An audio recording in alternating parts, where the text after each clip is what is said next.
quero conversar com vocês sobre um livro da Bíblia, um livro poético, mas um livro complexo, que tem uma mensagem extremamente oportuna para o meu e para o seu coração.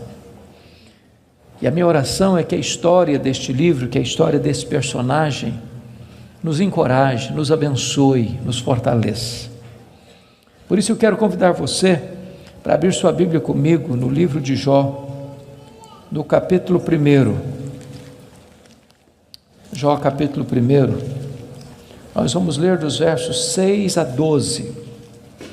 Jó, capítulo 1, 6 a 12.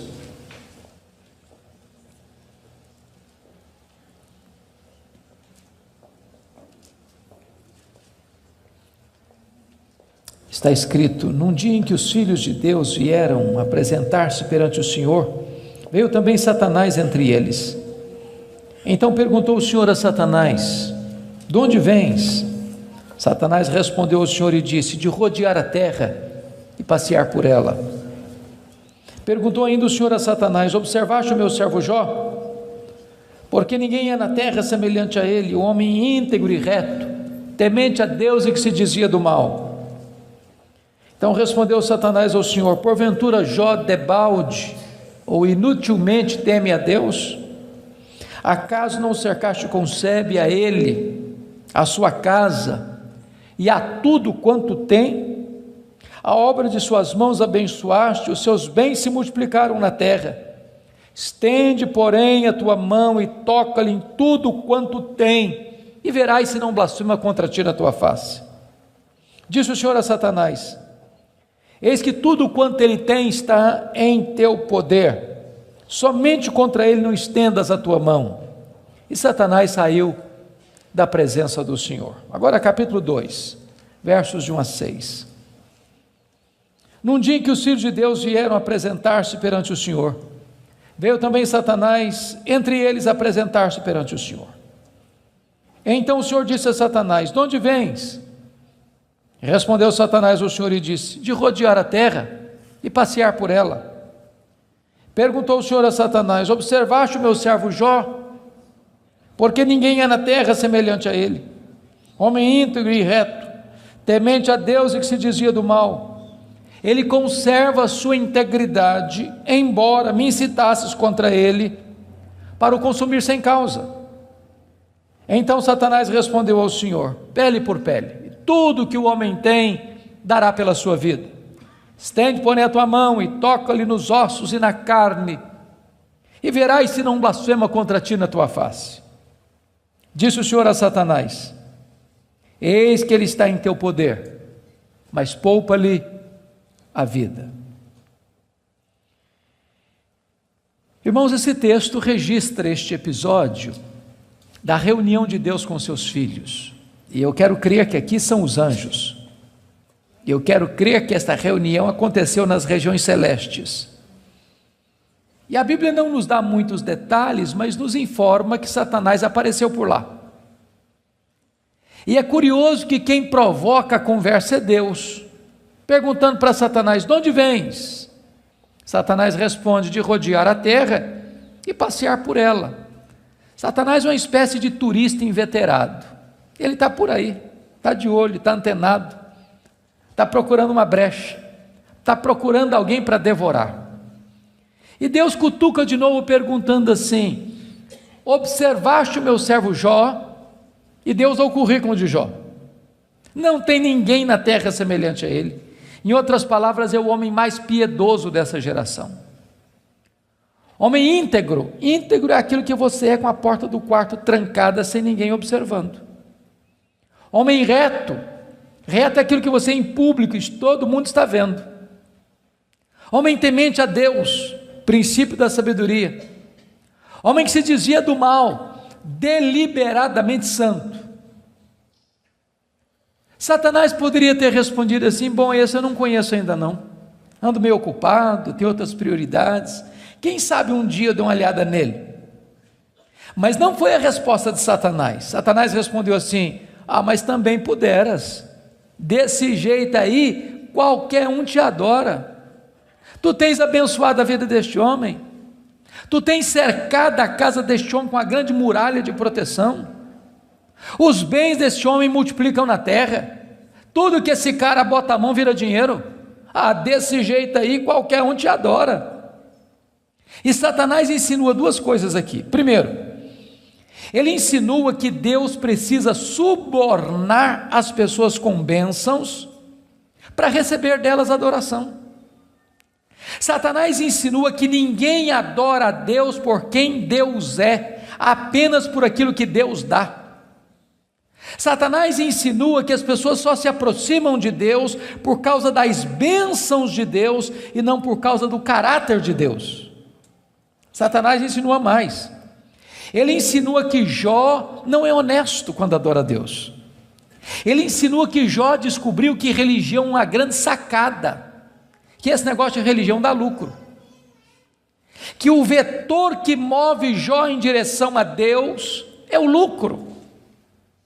Mas se Deus tirar de Jó o que o próprio Deus deu para Jó, esse Jó blasfema, em vez de adorar. A grande pergunta é: o que é que um homem tem? Um homem tem família, um homem tem bens. Satanás diz para Deus: toca no que ele tem, e verás se não blasfema contra ti na tua face. Satanás levanta aqui duas teses. A primeira delas: ninguém ama mais a Deus do que o dinheiro. Segunda tese: ninguém ama mais a Deus do que a família. Sem que Jó soubesse, Deus constitui Jó em seu advogado na terra e coloca nas mãos de Jó a defesa da sua reputação e diz para Satanás: pode tocar no que ele tem, só não podes tocar na sua vida. Em outras palavras, Satanás é um ser limitado e limitado por Deus. Ele só pode ir até onde Deus o permite ir e nem 1 centímetro a mais. Nas palavras de Martinho Lutero, Satanás é um cachorro na coleira de Deus. Ele só pode ir até onde a coleira o permite ir e nem 1 centímetro a mais. O nosso Deus manda no céu, o nosso Deus manda na terra, o nosso Deus manda no inferno. Ele manda nos anjos, ele manda nos homens, ele manda nos demônios. Agora, com a permissão de Deus, obviamente, Satanás sai dali para fazer um verdadeiro terremoto na vida financeira de Jó. Confira comigo, capítulo 1, versículo 3, quão rico era esse homem. Na parte final do verso 3, somos informados de que este homem era o maior de todos os do Oriente. Sabe o que significa isso? Ele era o homem mais rico da sua geração. Já fomos informados que ele era o mais piedoso. Agora somos informados que ele é o mais rico. E aqui cai um mito. O mito de que um homem rico não pode ser piedoso. Não é verdade isso. É possível ser rico e o mais rico, e é possível esse rico ser piedoso e o mais piedoso. O problema não é ter dinheiro, o problema é o dinheiro nos ter. O problema não é ter dinheiro no bolso, o problema é entronizar dinheiro no coração. O problema não é o dinheiro, o problema é o amor do dinheiro. Agora notem vocês que no capítulo 1, versículo 15, 16 e 17, Satanás vai usar 3 elementos para levar Jó à falência: os sabeus, o fogo e os caldeus. E não foi numa semana, num mês, num ano, numa década. Foi num único dia que o homem mais rico da sua geração entra em colapso financeiro, vai à falência. Ora, você e eu conhecemos gente que por muito menos blasfema contra Deus, por muito menos levanta os punhos contra os céus, por muito menos dá um tiro na cabeça. A pergunta é: será que a tese de Satanás era verdadeira? Será que ninguém ama mais a Deus do que o dinheiro? Será que Jó blasfemaria contra Deus? A resposta está no versículo 21 do capítulo 1. Quando Jó recebe a notícia de que ele está falido, ele diz assim: nu saí do ventre da minha mãe, nu eu voltarei. Sabe o que ele está dizendo? eu não trouxe nada para o mundo, eu não vou levar nada do mundo, portanto o que eu ganhei entre o berço e a sepultura não é a razão da minha vida. Ele derrota a primeira tese de Satanás, ele prova que ele ama mais a Deus que o dinheiro, ele prova que ele serve a Deus, não por aquilo que Deus dá, mas por quem Deus é. Mas agora vem a segunda tese: ninguém ama mais a Deus do que a família. Vocês concordam comigo certamente, e quem tem mais de 2 filhos aqui, sabem disso, ou 2 filhos, a partir de 2 filhos, os filhos não são naturalmente unidos, não são. Quando você vê uma família unida, os filhos unidos, pode saber, por trás tem um pai, tem uma mãe que acompanha, que orienta, que aconselha, que intercede, que exorta, que costura essa unidade.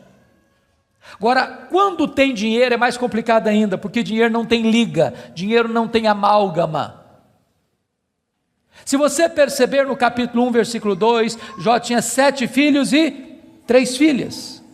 E você nota que os filhos de Jó eram unidos, caminhavam juntos, celebravam juntos, festejavam juntos. Mas por que esses filhos são unidos? Capítulo 1, versículo 5 responde: porque Jó era um pai que orava pelos filhos, já era um pai que chamava os filhos para exortá-los, já era um pai que levantava sacrifícios em favor dos seus filhos. Ele estava preocupado com a salvação deles, com a santificação deles, com a piedade deles, e a preocupação de Jó não era apenas com a reputação dos filhos, que eles pecassem contra Deus no seu coração. Jó estava mais preocupado com a glória de Deus do que com a reputação dos filhos. Mas agora, com a permissão de Deus, não foi um dia, uma semana depois, um mês depois, um ano depois, nem uma década depois, foi no mesmo dia da tragédia financeira, que Jó recebe o mais amargo recado: seus 10 filhos morreram num único acidente. Agora pense comigo, o que é um homem, o que é um pai, o que é uma mãe, levar para o cemitério todos os seus filhos num único dia. Como é que ele volta de lá? Como é que ele recomeça a vida? Como é que ele se ergue do luto? Como é que ele escreve dali para frente o seu futuro? Será que Jó blasfemaria contra Deus? Será que de fato ninguém ama mais a Deus do que a família? Será que a tese de Satanás era verdadeira? A resposta está no capítulo 1, versículo 20. Quando Jó recebe a notícia dessa tragédia, diz a Bíblia que ele rasga o seu manto, que ele raspa a cabeça, que ele se prostra, que ele adora, e ele diz: o Senhor Deus deu, o Senhor Deus tomou, bendito seja o nome do Senhor. Ele derrota aqui a segunda tese de Satanás, ele prova que ele ama mais a Deus do que a família, ele prova que ele serve a Deus não pela bênção de Deus, mas pelo caráter de Deus, não por aquilo que Deus dá, mas por quem Deus é. Mas aí vem o capítulo 2, e no capítulo 2, mais uma vez os filhos de Deus se reúnem. Eu quero crer que os anjos, eu quero crer que nas regiões celestes, e mais uma vez Satanás aparece por lá. E é curioso que Deus é quem provoca a conversa de novo, perguntando para ele: de onde vens? Satanás responde: de rodear a terra e passear por ela. Sabe o que ele está dizendo? Não mudei minha agenda, estou fazendo o que eu sempre fiz, eu estou por aí, eu estou de olho, estou antenado, estou vivo e ativo no planeta Terra, estou procurando uma brecha, estou procurando alguém para devorar. E Deus cutuca outra vez, perguntando assim: observaste o meu servo Jó? E Deus dá o currículo de Jó sem alterar uma vírgula: não tem ninguém na terra semelhante a ele, homem íntegro, reto, temente a Deus, que se desvia do mal. Me incitasses contra ele sem causa para o destruir, mas ele permanece íntegro. Sabe o que Deus está dizendo? Satanás, suas teses são mentirosas, suas teses são falsas. Jó provou que me ama mais do que o dinheiro, mais do que a família. Jó provou que me ama não por aquilo que eu dou para ele, mas por quem eu sou. Aí Satanás levanta a terceira tese: pele por pele, e tudo que o homem tem dará pela sua vida. Toca-lhe nos ossos, toca-lhe na carne, e verás se não blasfema contra ti na tua face. A terceira tese de Satanás é essa: ninguém ama mais a Deus do que a si mesmo. Sem que Jó soubesse, Deus constitui Jó em seu advogado na terra e coloca nas mãos de Jó a defesa da sua reputação. E diz para Satanás: pode tocar nos ossos dele, pode tocar na carne dele, só não podes tirar a vida dele. Satanás é um ser limitado e limitado por Deus. Ele só pode ir até onde Deus o permite ir e nem um centímetro a mais. Mas com a permissão de Deus, Satanás sai dali para colocar uma doença maligna em Jó, ferida do alto da cabeça à planta dos pés. E eu imagino essa cena. Jó está falido, Jó está enlutado, e agora o seu corpo começa a ficar chagado. Feridas vão arrebentando por todo o seu corpo. Seu corpo fica cheio de pus, sua pele vai ficando necrosada, ele vai ficando mal cheiroso, ele é uma chaga viva, ele é um aborto vivo.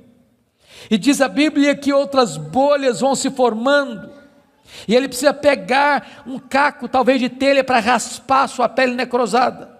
Bolhas vão se formando e se formando, ele tem que morder nessas bolhas para tentar aliviar a sua dor. Ele não consegue comer, ele não consegue dormir, a dor não dá pausa, não dá trégua, e ele vai ficando magro, magérrimo, macérrimo, encarquilhado, de couro furado pelas costelas em ponta, no auge da sua dor, do seu desespero.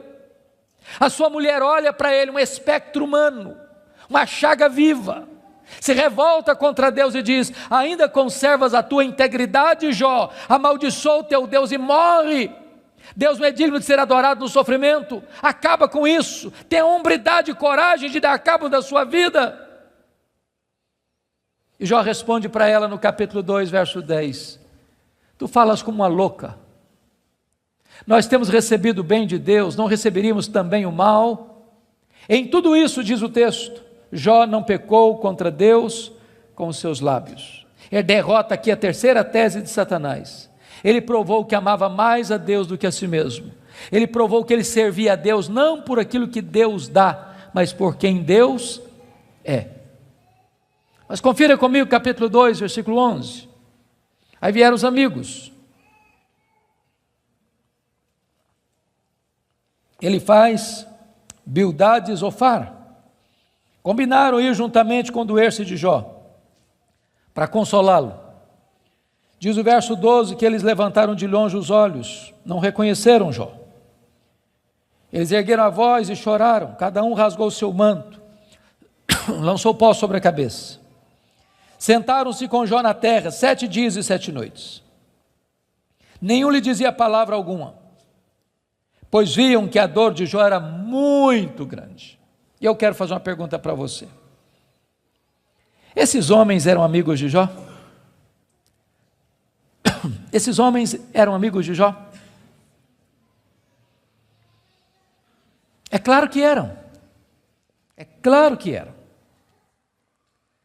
Qual foi o problema desses homens? O problema desses homens é que num dado momento eles começaram, entre aspas, a fazer teologia. Eles começaram a lucubrar. Eles começaram a desenvolver uma espécie de lógica simples. E a lógica deles era essa: toda causa tem um efeito e todo efeito tem uma causa. Eles pensaram, para Jó estar sofrendo, ele deve ter feito coisa errada. Mas para ele estar sofrendo muito, ele deve ter feito muita coisa errada. Mas eles não só pensaram, eles falaram. Mas eles não só falaram, eles falaram para Jó. E eles assacaram contra Jó os mais pesados libelos acusatórios. Chamaram Jó de adúltero, chamaram Jó de ladrão, chamaram Jó de louco. Falaram para Jó que Deus havia matado os filhos dele por causa da loucura dele. Falaram para Jó que ele tinha ficado rico porque tinha roubado os órfãos e as viúvas. E eles foram massacrando Jó. E eles foram cravejando Jó com as suas setas mais venenosas. E eles foram esmagando Jó com as suas críticas mais desumanas e cruéis. Eles foram passando Jó debaixo do rolo compressor da impiedade. O que é que Jó fez? O que você e eu faríamos? Ele começa a perguntar assim para Deus: por que, meu Deus? Mas por que eu estou sofrendo? Mas por que a minha dor não cessa? Mas por que os meus filhos morreram? Mas por que eu não morri no ventre da minha mãe? Mas por que eu não morri ao nascer? Mas por que os seios da minha mãe não estavam murchos de leite para eu morrer de fome? Mas por que o Senhor não me mata de uma vez? Ele levantou os céus 16 vezes esta mesma pergunta: por quê, por quê, por quê, por quê? Ele levantou aos céus 34 queixas contra Deus. Sabe qual foi a resposta de Deus para ele? O total silêncio. Nenhuma palavra, nenhuma explicação, nenhuma luz no fim do túnel, nenhum sinal do seu favor. E eu posso garantir a vocês que pior do que sofrer é sofrer sem explicação. O silêncio de Deus grita mais alto nos nossos ouvidos do que o barulho mais ruidoso das circunstâncias mais adversas. Se vocês não estão notando, Jó está sendo golpeado por todos os lados. Ele está sendo encurralado, emparedado, entrincheirado por circunstâncias medonhas. Ele está sendo golpeado nas 5 áreas mais importantes da vida. Por exemplo, área financeira. O homem mais rico vai à falência. Segundo, a saúde. Um homem saudável vira uma chaga aberta. Terceiro, o casamento. Na hora que esse cara mais precisava do apoio da mulher dele, ela disse assim para ele: morre, homem, mas morre logo. Chega, para com isso, morre. Quarta área, os filhos. Irmãos, não é natural pai enterrar filhos. Não é natural. Não é natural. Um dia um médico que acabara de sepultar o seu filho caçula, disse para mim com lágrimas nos olhos: pastor, eu não aceito isso, o meu filho ter furado a fila. Isso não é natural. Quinta área que Jó está sendo golpeado: as amizades. Aqueles que vieram para serem consoladores e aplicarem um azeite terapêutico do refrigério, aplicam-lhe o vinagre das críticas mais amargas. Esse homem está sendo golpeado por todos os lados. Esse homem, na verdade, está no fundo de um poço. Não tem mais nada para perder. Mas quando você está no fundo de um poço, só tem uma direção para olhar: é para cima. É para o alto, é para Deus. E quando ele olhou para cima, ele arranca do peito um brado de esperança e diz assim: mas uma coisa eu sei, é que o meu Redentor vive, e por fim revestir este meu corpo de pele, eu verei o meu Redentor. Quando ele dá esse brado de esperança, daqui a pouco Deus rompe o silêncio, e Deus começa a falar com ele. Mas quando Deus rompe o silêncio, Deus não responde nenhuma das 16 perguntas de Jó.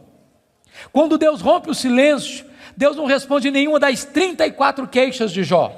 Quando Deus rompe o silêncio, Deus faz 70 perguntas para Jó. Todas perguntas retóricas, todas perguntas que não têm uma resposta. Deus pergunta para Jó assim: ô Jó, onde você estava quando eu lançava os fundamentos da terra? Ô Jó, onde você estava quando eu espalhava as estrelas no firmamento? Ô Jó, onde você estava quando eu cercava as águas do mar para elas não invadirem a terra? Ô Jó, me explica aí, onde fica o reservatório do vento? Me explica, Jó, como é que eu formo a geada?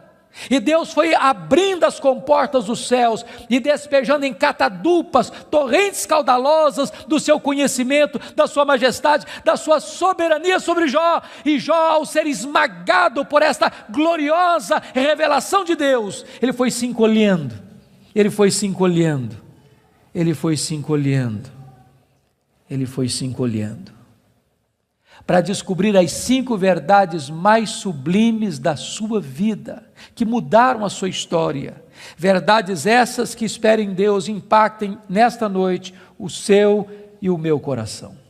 Que verdades são essas? Vá comigo, por favor, para o capítulo 42 deste mesmo livro.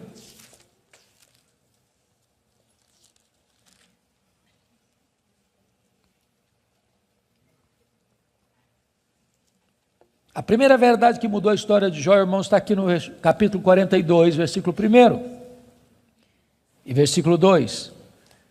Então respondeu Jó ao Senhor: bem sei que tudo podes. Primeira coisa que ele descobre é a onipotência de Deus. Deixa eu dizer uma coisa para você maravilhosa. Você e eu temos impossibilidades intransponíveis. Intransponíveis. Eu gosto muito de ler. Procuro visitar uma livraria pelo menos uma vez por semana, para ver o que está saindo. Você sabe que no Brasil e no mundo, os dois tipos de livros que mais são publicados, primeiro são livros de autoajuda. Depois, livros que ensinam você a ficar rico rápido. São os livros que mais são publicados. Toda semana tem livro novo nessa área. E esses livros dizem assim para você: você tem a força, você é capaz, você tem o poder, você é um gigante, há poder nas suas palavras, basta você fazer cócega no seu interior e levantar-se-á daí um gigante. Sabe o que a Bíblia diz? Exatamente o contrário disso. A Bíblia diz que você e eu somos fracos, mas muito fracos. Por exemplo, nós temos fraquezas físicas. Hoje, gente, gostando ou não, querendo ou não, o tempo vai esculpindo algumas rugas no nosso rosto, indisfarçáveis. De vez em quando um cosmético ajuda. Daqui a pouco uma cirurgia plástica dá uma boa melhorada. Mas chega uma hora que nem Pitangui e a sua equipe dão mais jeito. As pernas ficam bambas, os joelhos trôpegos, as mãos descaídas, os olhos embaçados, e diz os entendidos que cada fio de cabelo branco que brota na sua cabeça é a morte chamando você para um duelo. E eu acho até um exército acampado ao meu redor. Nós temos fraquezas físicas. Nós temos fraquezas emocionais, irmãos. Quantas vezes você e eu, nas noites mais tenebrosas da nossa alma, já gememos, já choramos, desesperados, dizendo: meu Deus, eu não aguento mais, eu não aguento mais. Temos fraquezas emocionais. Nós temos fraquezas morais. Quantas vezes você já orou a Deus com sinceridade de coração, dizendo: Deus, eu não quero mais cometer esse erro, Deus, eu não quero mais transgredir e cair nesse mesmo pecado, Deus, eu não quero mais reincidir nesse erro, e daqui a pouco você se flagra cometendo o mesmo erro, o mesmo pecado. Não é porque faltou para você sinceridade, não, faltou para você poder. Temos fraquezas morais. Nós temos fraquezas espirituais. Nós somos um ser ambíguo, nós somos um ser contraditório, nós somos um ser paradoxal. Há uma esquizofrenia enfiada dentro de nós. O bem que nós queremos fazer, nós não o fazemos. O mal que não queremos, esse praticamos. Somos fracos. Mas é tão bom você saber que o seu Deus tudo pode. Não há impossíveis para Ele, não há doença incurável para Ele, não há vida irrecuperável para Ele, não há casamento sem solução para Ele, não há causa perdida para Ele. Ele pode tudo quanto Ele quer. Ele é o todo-poderoso Deus.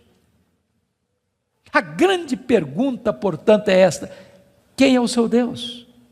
Quão grande é o seu Deus? Quão majestoso é o seu Deus?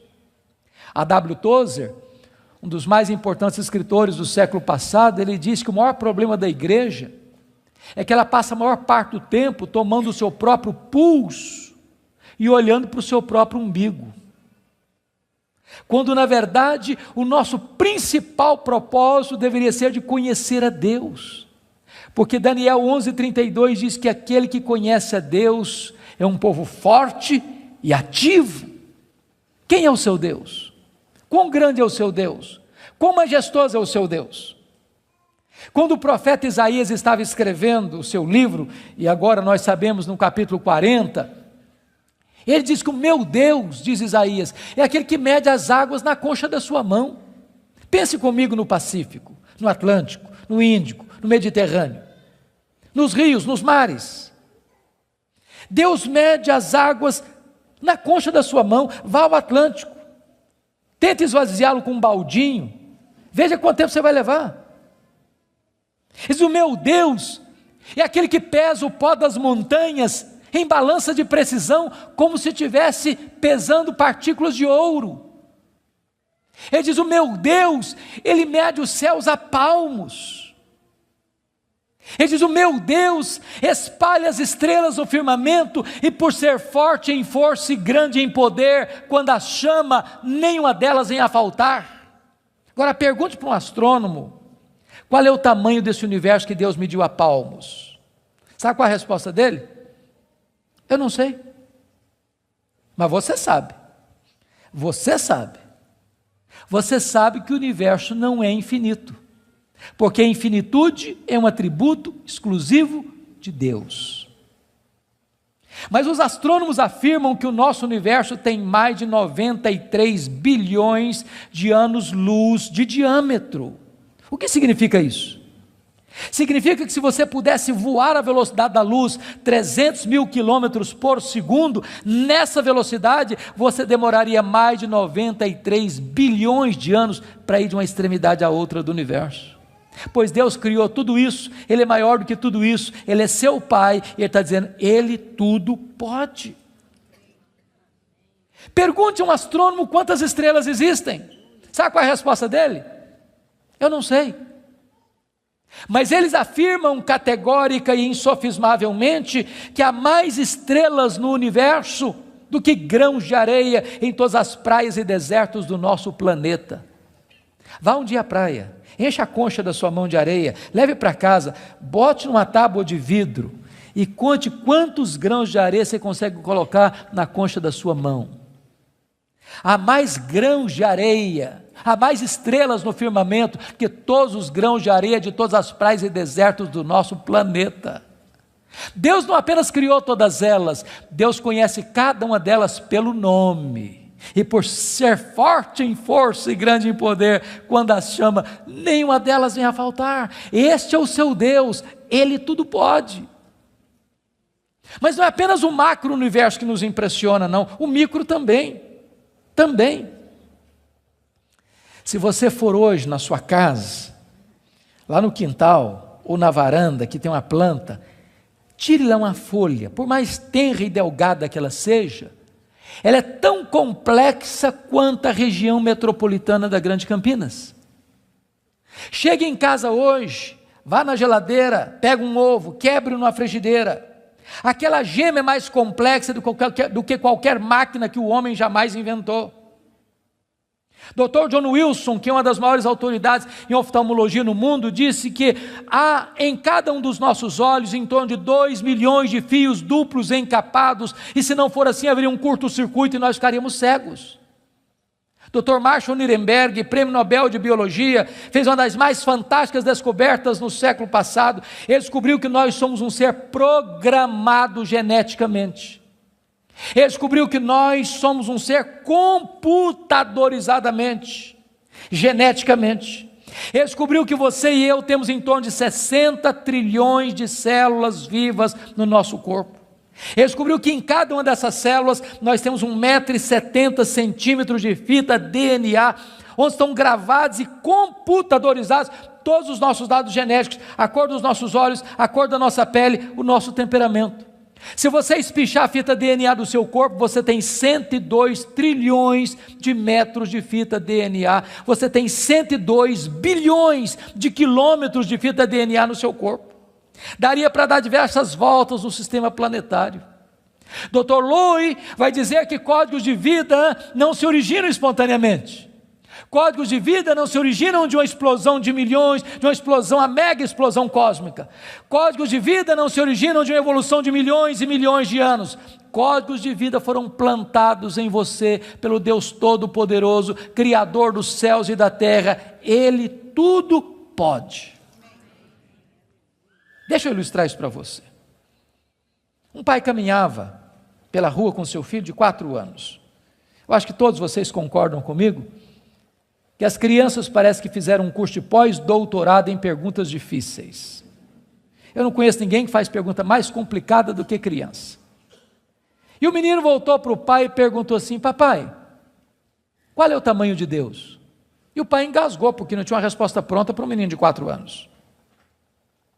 Permaneceu em silêncio, continuou caminhando.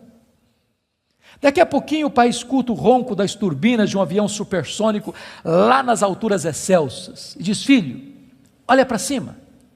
O menino olhou: está vendo aquele avião, filho? Estou vendo, papai, estou vendo. Qual é o tamanho daquele avião, filho?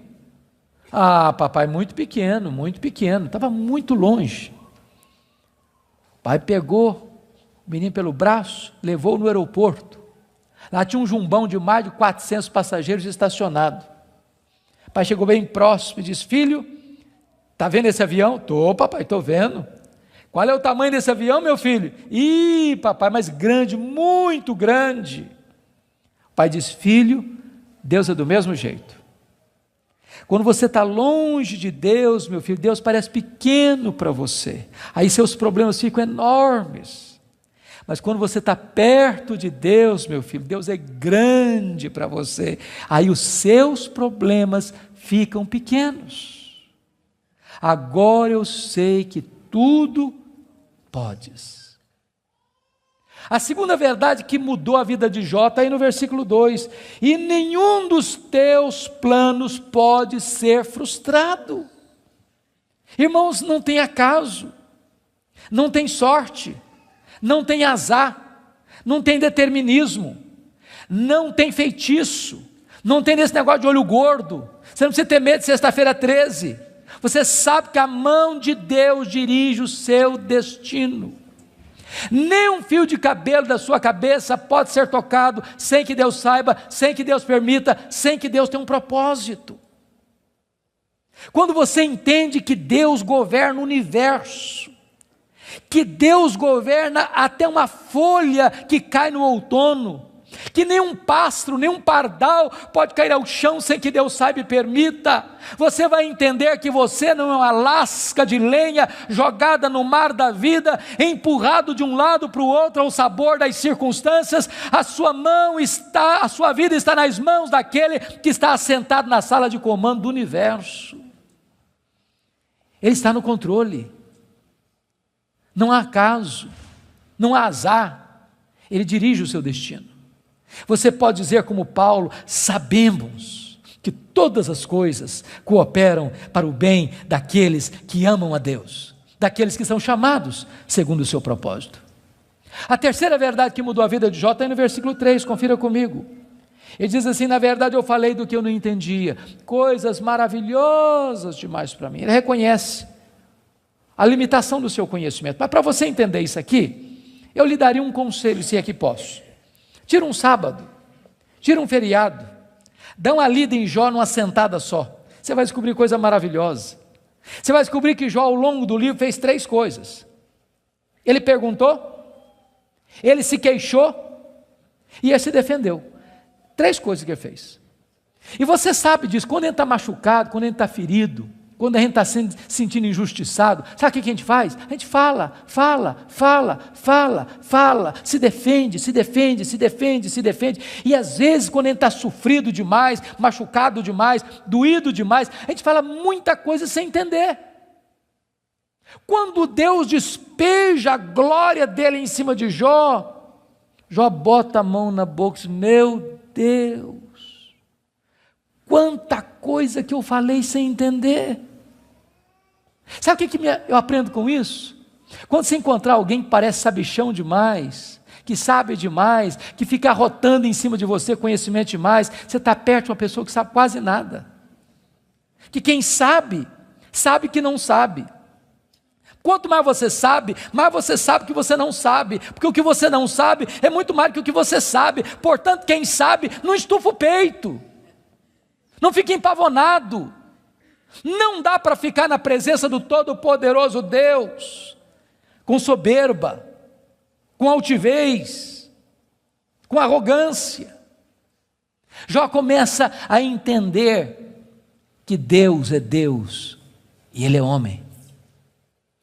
A quarta verdade que mudou a vida de Jó está no versículo 5, confira comigo. Ele reconhece o seu limitado conhecimento de Deus, ele diz assim: eu te conheci só de ouvir, mas agora os meus olhos te veem. Eu não sei se vocês entram em crise com esse versículo, eu entro. Sabe por que eu entro em crise com esse versículo? Porque eu não consigo conciliar 42:5 com 1:8. Lá no capítulo 1, versículo 8, Deus disse acerca dele: não tem ninguém na terra parecido com ele. Homem íntegro, reto, temente a Deus, que se desvia do mal. Aqui não é bajulação de um amigo rasgador de seda. Quem está falando isso acerca de Jó é Deus. É Deus quem está dizendo que esse cara é o homem mais piedoso da sua geração. E Deus não tem uma opinião a nosso respeito, Deus tem um diagnóstico. Agora, como é que esse homem que Deus diz que é o cara mais piedoso da sua geração, vem me fazer uma confissão dessa? Ah, Deus, eu te conheci só de ouvir, mas agora os meus olhos te veem. Parece contraditório. Mas para explicar isso, deixe-me fazer uma outra pergunta. Você conhece a Deus? Você conhece a Deus? Quanto você conhece? Quanto? Quanto você conhece a Deus? Deixa eu ilustrar. Havia um cidadão que nunca tinha visto o mar. Um dia ele fez uma viagem para o litoral e quando ele viu o mar, ele exclamou de toda a sua alma: agora eu conheço o mar. Aproxima-se dele um marujo, com a pele tostada de sol e sal, por viver nas procelas do mar, e disse assim: eu também conheço o mar. Qual a diferença entre eles? Você conhece a Deus? Quanto você conhece a Deus? Por exemplo, João 17,3 diz assim: e a vida eterna é esta, conhecer a Deus e a Jesus Cristo a quem enviaste. Sabe o que é a essência da vida eterna? É conhecer a Deus. Sabe o que você vai fazer no céu depois que você tiver 1000 anos lá na glória? Você vai estar conhecendo a Deus. Sabe o que você vai estar fazendo no céu depois que você tiver 1 milhão de anos lá na glória? Você vai estar conhecendo a Deus. Sabe o que você vai estar fazendo no céu depois que você tiver 1 bilhão de anos lá na glória? Você vai estar conhecendo a Deus. Nem toda a eternidade será suficiente para você esgotar o conhecimento de Deus, porque Deus é inesgotável em seu ser. Às vezes a gente pensa que o céu vai ser monótono. Há poucos dias um adolescente se aproximou de mim e disse assim: pastor, eu não quero ir para o céu não. Eu falei: você está ficando maluca, menina? Não, não quero ir não. Eu falei: mas então me explica esse negócio aí, ué. Ela me diz: ah, pastor, a ideia de céu que eu tenho é que eu vou estar sentado numa nuvem branca, com a harpa na mão, cantando. Ah, não aguento essa vida inteira não. Ah, não, eu quero coisa diferente para a minha vida. Deixa eu dizer para você, o céu é dinâmico. Nós vamos conhecer a Deus, nós vamos amar a Deus, nós vamos fruir a Deus, nós vamos glorificar a Deus. E se você não gosta de trabalhar, você está encrencado, porque nós vamos servir a Deus. Agora pense comigo nessa tese. Parece-me que foi Albert Einstein quem disse isso. Neste corpo nosso que fica cansado, velho, enrugado e caquético, a gente faz coisas tão lindas. E dizer que nós não usamos nem 10% do nosso potencial. Agora pense comigo um corpo 100% turbinado pela glória de Deus, imortal, incorruptível, poderoso, glorioso, espiritual, celestial, semelhante ao corpo da glória do Senhor Jesus. O que não vão poder fazer? Já pensou nisso? Por exemplo, quando Jesus ressuscitou com o corpo de glória, ele entrava numa casa com a porta fechada sem precisar abrir a porta. Quando Jesus ressuscitou com o seu corpo de glória, ele saía de Jerusalém, aparecia lá na Galileia, mais de 100 quilômetros, sem precisar percorrer o trecho. Quando Jesus ressuscitou com o corpo de glória, ele foi assunto aos céus, levado entre nuvens. Eu pergunto para você agora, com que velocidade Jesus voltou para o céu? Velocidade da luz? 300 mil quilômetros por segundo? Porque se Jesus voltou na velocidade da luz, 300 mil quilômetros por segundo, depois de 2000 anos, ele está logo ali na esquina ainda. Eu pergunto para você, com que velocidade um anjo vem do céu à terra? Com que velocidade? A Bíblia diz que lá no Getsemane, Jesus disse para Pedro assim, bota essa espada na bainha aí, se eu precisasse de ajuda, eu rogaria ao Pai, ele me mandaria mais de 12 legiões de anjos. Quantos são 12 legiões de anjos? 72 mil anjos. Com que velocidade eles viriam? No estalar de dedos. O que significa isso? Significa que os anjos não estão sujeitos às mesmas leis que nos governam, de tempo, de espaço, de tamanho. A Bíblia diz que nós vamos ser como os anjos, não no sentido de que não teremos um corpo, mas vamos viver na mesma dimensão. Nós vamos habitar e reinar com Cristo nos novos céus e na nova terra. Vamos servir a Ele, vamos trabalhar para Ele, vamos glorificar a Ele, vamos conhecê-lo, e jamais chegará um dia na eternidade que a gente possa dizer assim, agora eu conheço tudo a respeito de Deus, não tem mais nada para conhecer, porque esse dia jamais chegará, porque Deus é inesgotável em seu ser. Agora eu entendo Jó, sabe o que o Jó está dizendo? Deus, eu só estou arranhando a superfície, só arranhando a superfície, tem mais, tem muito mais, tem infinitamente mais. Agora eu entendo o profeta, conheçamos e prossigamos em conhecer o Senhor. Mas a última verdade que mudou a vida de Jó está no versículo 6, confira comigo. Ele diz assim, por isso eu me abomino e eu me arrependo no pó e na cinza. Ele reconheceu a enormidade do seu pecado. E aqui eu entro em crise de novo. Porque essa confissão aqui cabe bem na boca de um ladrão, de um assassino, de um adúltero, de um corrupto. Mas não cabe na boca do camarada que o próprio Deus diz que ele é o mais piedoso da sua geração. Eu me abomino. E eu me arrependo no pó e na cinza. Como é que você vai entender isso?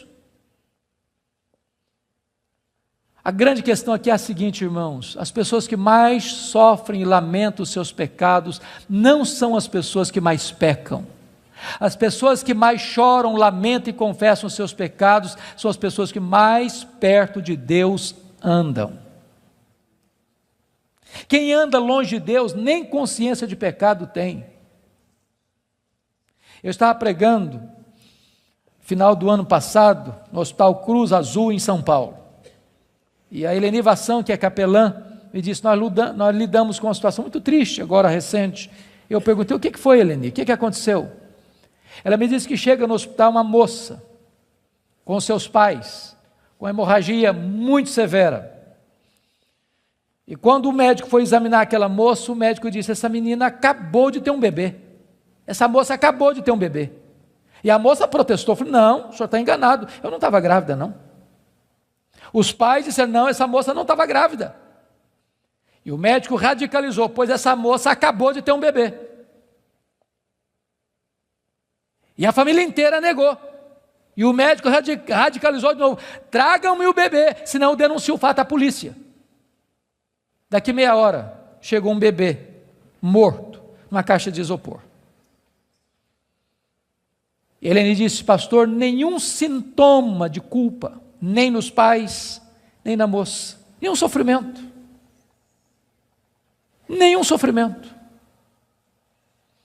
Há poucos dias em São Paulo eu vi um cidadão que recebeu 3 mil reais para matar uma outra pessoa, pistoleiro de aluguel.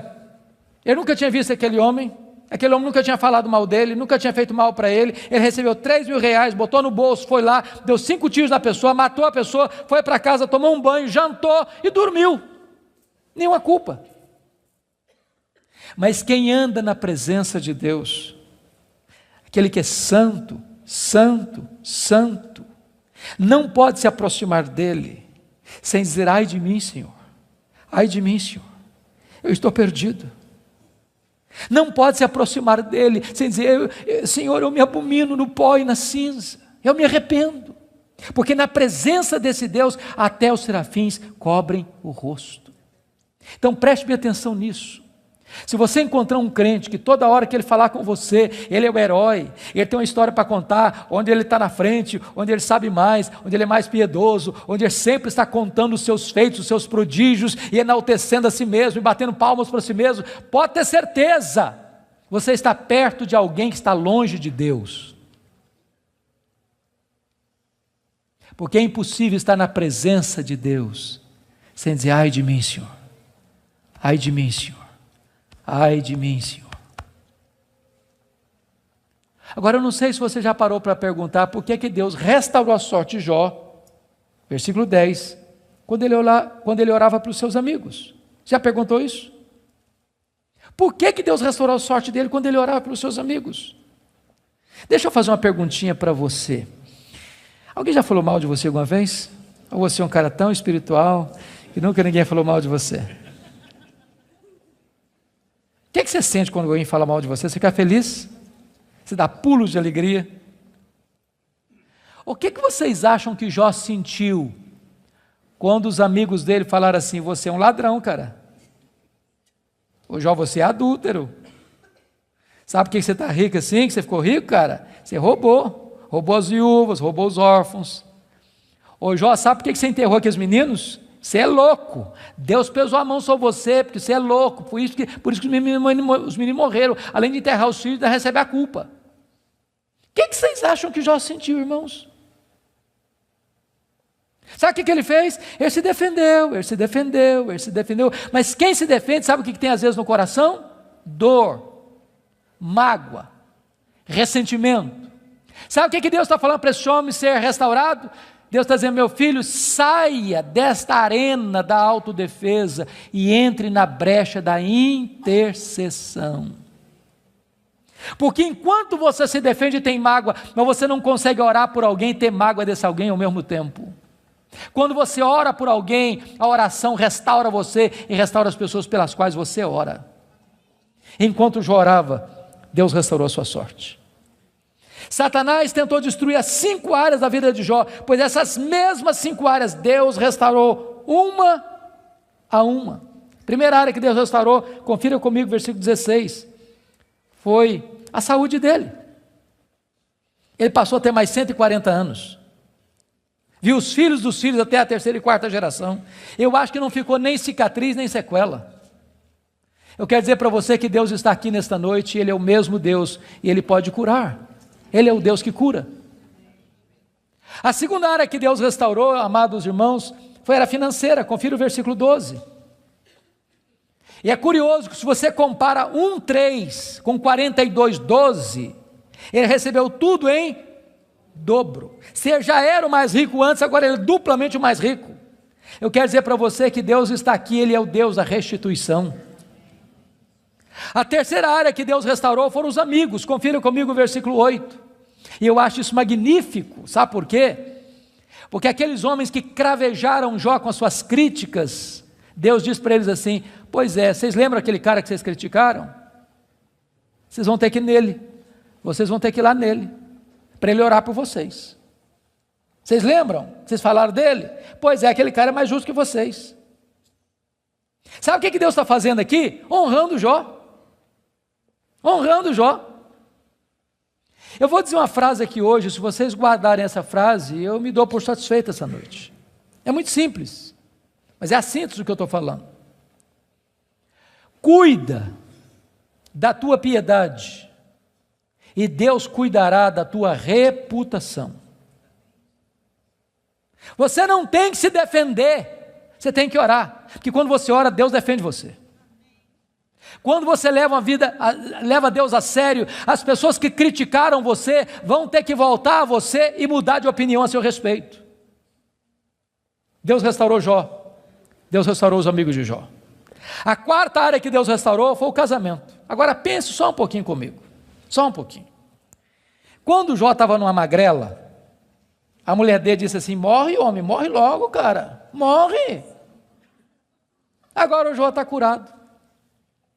cheio da grana, no topo da pirâmide. Se fosse hoje, o que vocês acham que Jó faria?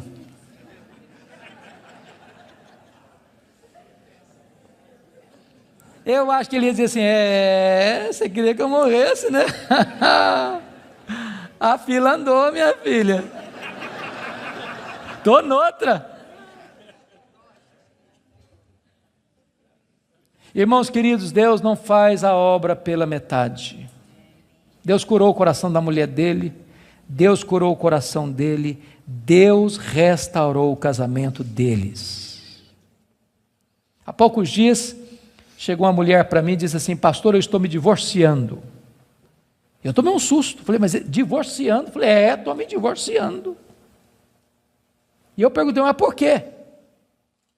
Ela olhou fundo nos meus olhos e disse: pastor, secou. Está claro? Vou para você botar a legenda. E eu falei, secou, filha? Secou. Falei, então tem esperança. Mas como tem esperança? Minha filha, você não leu na Bíblia lá que a vara seca de Arão floresceu?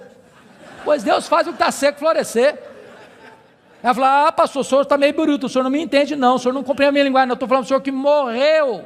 Está claro agora? Morreu. Eu falei, morreu, filha?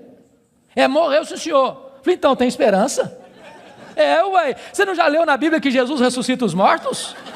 Pois Jesus ressuscita esse sentimento que está morto aí, ué. Pastor, o senhor está ficando biruto, o senhor não está me entendendo não, eu estou falando para o senhor que acabou, está claro agora, acabou. Falei, acabou, filha? Ué, então tem esperança? Ué, você não leu na Bíblia lá que Deus chama a existência as coisas que não existem? Deus pode chamar a existência o que não tem aí, ué. Você não vai divorciar essa semana não, nós vamos orar uma semana, daqui a semana você volta aqui. Passou uma semana, ela voltou. Falei, pastor, acabou a vontade de divorciar. Deus está mudando meu coração, estou animado e nós vamos continuar juntos. Deixa eu dizer uma coisa para você, Deus está aqui. E Deus é o Deus que restaura casamentos quebrados. Finalmente, a última área que Deus restaurou, com os filhos. Capítulo 1, versículo 2, quantos filhos Jó tinha? 10 filhos. 42, 13, quantos filhos Jó vai ter agora? Quantos? 10. Aí vocês dizem, bom, então não foi tudo em dobro. Porque se ele tinha 10 e Deus deu tudo em dobro, quanto é que devia ter agora? 20. Então não foi tudo em dobro. Como é que a gente entende isso? Deixa eu dizer uma coisa para você, querido.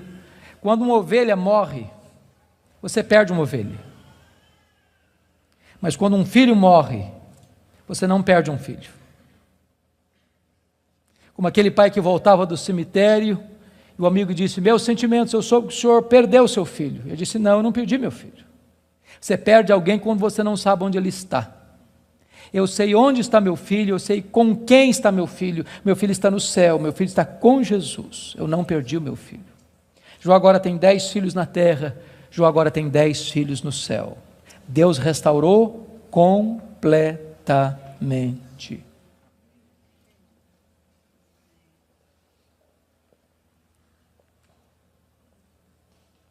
Sabe qual era a intenção de Satanás? Colocar Jó longe de Deus. Sabe o que Satanás conseguiu? Colocar Jó mais perto de Deus. Sabem por quê? Porque os planos de Deus não podem ser frustrados. Que grande Deus nós temos. Que maravilhoso Deus nós temos. Que majestoso Deus nós temos. Você e eu fomos criados para a glória de Deus. Você e eu vivemos para a glória de Deus. A vida não faz sentido longe de Deus. Ele é a razão da nossa vida. Ele é o nosso Criador, Ele é o nosso provedor. Ele é o nosso sustentador. Ele é o nosso consolador. Ele é o nosso restaurador. Ele é o nosso redentor. Ele é a nossa herança. Ele é a nossa paz. Ele é a nossa justiça. Ele é a nossa alegria. Ele é o nosso tesouro. Ele é tudo para nós. A vida sem Ele não tem graça, não tem sentido. Você tem um vazio dentro de você com o formato de Deus, e só Deus pode preencher esse vazio. Adore este Deus, curve-se diante dEle, renda-se a Ele. Ele está no controle do universo, mas Ele está no controle da sua vida. Nada, nem ninguém pode frustrar o plano dEle na sua história, na sua vida. Eu quero orar por você nesta noite. Se você deseja que Deus se manifeste a você, e você quer colocar sua vida nas mãos dEle, onde você está, fique em pé. Eu quero orar em seu favor.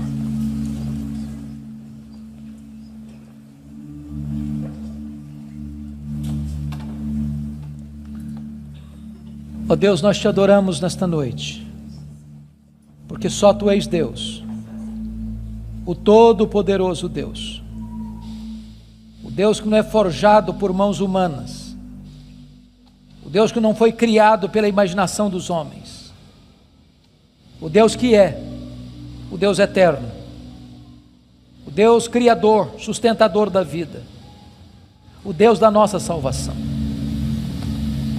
Tu estás aqui neste lugar, ó Deus, e nós te rogamos que Tu sondes os nossos corações, Tu olhes para nós, que Tu nos visites, que Tu nos restaures. E se porventura entrou alguém aqui, Deus, sem Te conhecer como Deus pessoal, que esta seja a noite da reconciliação contigo, a noite da salvação, a noite da restauração.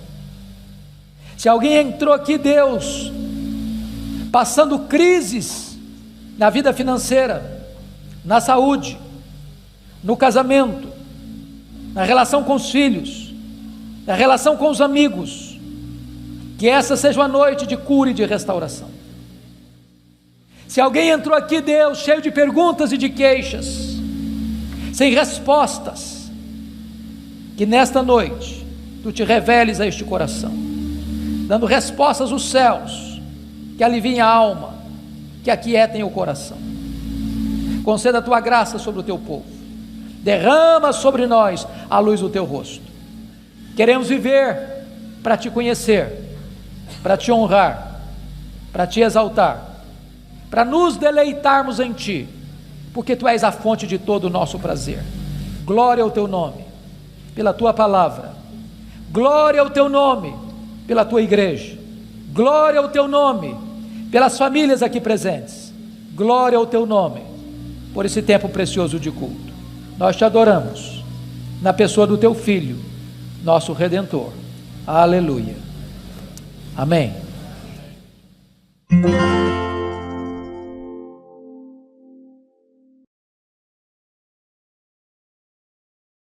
Sabe qual foi a resposta de Deus para ele? O total silêncio. Nenhuma palavra, nenhuma explicação, nenhuma luz no fim do túnel, nenhum sinal do seu favor. E eu posso garantir a vocês que pior do que sofrer é sofrer sem explicação. O silêncio de Deus grita mais alto nos nossos ouvidos do que o barulho mais ruidoso das circunstâncias mais adversas. Se vocês estão notando, Jó está sendo golpeado por todos os lados. Ele está sendo encurralado, emparedado, entrincheirado por circunstâncias medonhas. Ele está sendo golpeado nas 5 áreas mais importantes da vida. Por exemplo, área financeira. O homem mais rico vai à falência. Segundo, a saúde. Um homem saudável vira uma chaga aberta. Terceiro, o casamento. Na hora que esse cara mais precisava do apoio da mulher dele, ela disse assim para ele: morre, homem, mas morre logo. Chega, para com isso, morre. Quarta área, os filhos. Irmãos, não é natural pai enterrar filhos. Não é natural. Não é natural. Um dia um médico que acabara de sepultar o seu filho caçula, disse para mim com lágrimas nos olhos: pastor, eu não aceito isso, o meu filho ter furado a fila. Isso não é natural. Quinta área que Jó está sendo golpeado: as amizades. Aqueles que vieram para serem consoladores e aplicarem um azeite terapêutico do refrigério, aplicam-lhe o vinagre das críticas mais amargas. Esse homem está sendo golpeado por todos os lados. Esse homem, na verdade, está no fundo de um poço. Não tem mais nada para perder. Mas quando você está no fundo de um poço, só tem uma direção para olhar: é para cima, é para o alto, é para Deus. E quando ele olhou para cima, ele arranca do peito um brado de esperança e diz assim: mas uma coisa eu sei, é que o meu Redentor vive, e por fim revestir este meu corpo de pele, eu verei o meu Redentor. Quando ele dá esse brado de esperança, daqui a pouco Deus rompe o silêncio, e Deus começa a falar com ele. Mas quando Deus rompe o silêncio, Deus não responde nenhuma das 16 perguntas de Jó. Quando Deus rompe o silêncio, Deus não responde nenhuma das 34 queixas de Jó. Quando Deus rompe o silêncio, Deus faz 70 perguntas para Jó. Todas perguntas retóricas, todas perguntas que não têm uma resposta. Deus pergunta para Jó assim: ô Jó, onde você estava quando eu lançava os fundamentos da terra? Ô Jó, onde você estava quando eu espalhava as estrelas no firmamento? Ô Jó, onde você estava quando eu cercava as águas do mar para elas não invadirem a terra? Ô Jó, me explica aí, onde fica o reservatório do vento? Me explica, Jó, como é que eu formo a geada? E Deus foi abrindo as comportas dos céus e despejando em catadupas torrentes caudalosas do seu conhecimento, da sua majestade, da sua soberania sobre Jó. E Jó, ao ser esmagado por esta gloriosa revelação de Deus, ele foi se encolhendo, ele foi se encolhendo, ele foi se encolhendo, ele foi se encolhendo, para descobrir as 5 verdades mais sublimes da sua vida, que mudaram a sua história. Verdades essas que, espero em Deus, impactem nesta noite o seu e o meu coração. Que verdades são essas? Vá comigo, por favor, para o capítulo 42 deste mesmo livro.